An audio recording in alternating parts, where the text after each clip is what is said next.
దేవుని మనస్తోత్రాలు పూర్వజమైన ప్రభువును రక్షకుడైన యేసుక్రీస్తు నామములో తెలియజేస్తున్నాను. గుడ్ ఫ్రైడే దినాన్ని ఈ రీతిగా దేవుడు ప్రవేశపెట్టి వారి దేవుని పొందాను. సిలువలో పలికిన యేసుప్రభు సిలువలో పలికిన 7 మాటల గురించి మొదటి మాట నేను చెప్తాకి చెప్పేవారు. దాన్ని బట్టి దేవుని స్తోత్రాలు. లోకాసు వార్త 23:34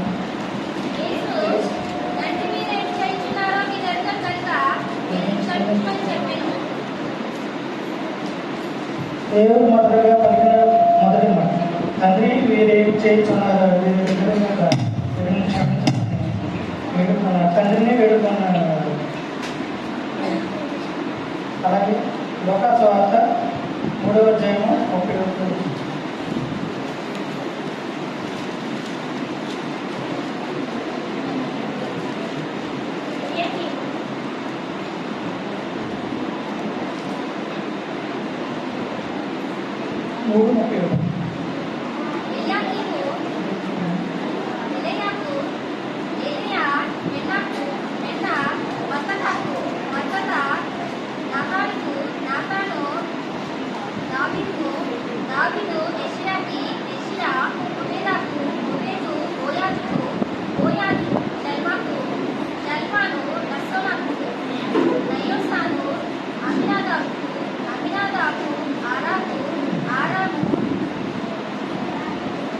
ఆయన పరిచర్య ప్రార్థనతో ప్రారంభించారు, ప్రార్థనతో ముగించారు.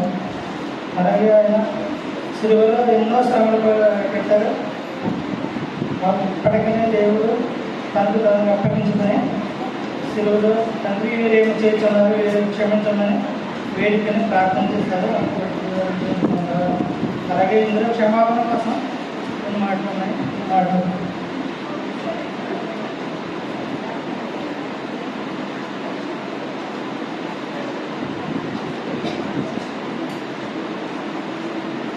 లోకాసు వార్త 7వ అధ్యాయం 47-48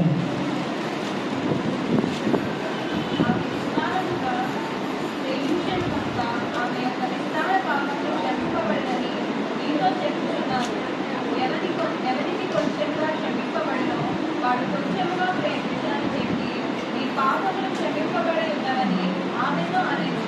అప్పుడు ఆయనతో కూడా భోజన పంపిణీ కూర్చున్న వారు పాపములు క్షమించుతున్న ఇతడెవడని తమలో తాము అనుకొనసాగి, అందుకు ఆయన ఈ విశ్వాసం నిన్ను రక్షించెను, సమాధానము కలదానిపై వెళ్ళమని ఆ స్త్రీతో చెప్పారు. ఈ మాటల్లో మనకు సమాధానం కనిపిస్తుందండి. అలాగే మత్తయి సువార్త 9:2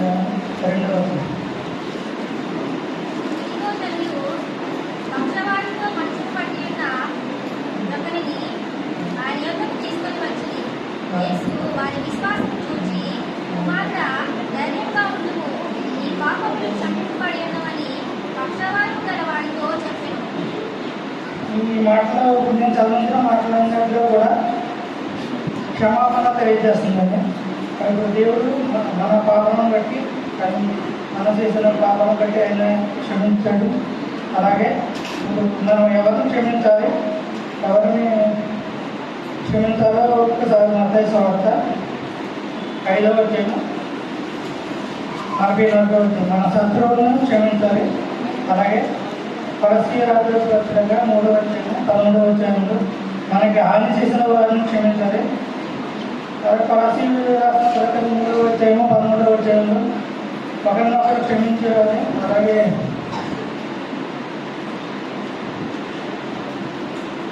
మార్కు సువార్త 11:35 కూడా మన వినియోగంలో తరచు క్షమించాలి. అటువంటి క్షమాపణ మనం అందరికీ కలగాలని కోరుకుంటున్నాం. అలాగే దేవుడు సిలువకి ఎక్కడం ముందు పలికిన మొదటి మాట, తండ్రి వీరేమి చేస్తున్నారు, ఏమి క్షమించమని పలికిన మొదటి మాట. అలాగే దేవుడు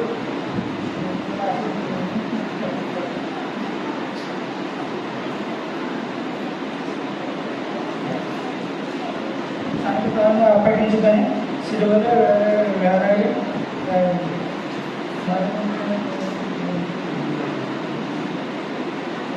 క్షమాపణ కోసం కొన్ని మాటలు